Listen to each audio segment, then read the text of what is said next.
Consonanti, parte terza.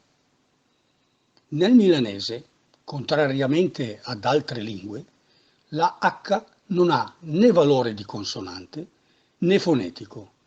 Il suo utilizzo può essere segno distintivo di pronunciatura della K e della G nei gruppi che, chi e ghe, ghi, che schi, chichera, comprese le forme raddoppiate k e, chi, paquet, buchin e ghe, ghi interne alla parola e soprattutto finali. K, g, k, g, fresc, tac, avec, dag, taquet, baquet.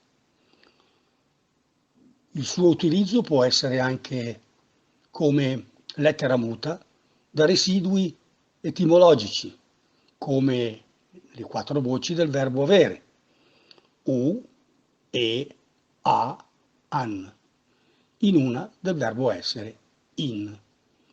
Nelle esclamazioni, come ad esempio a, oi. Nel milanese le consonanti doppie si scrivono, ma non si pronunciano. Esempio, la palla si scrive la balla con la doppia L, ma si pronuncia la bala.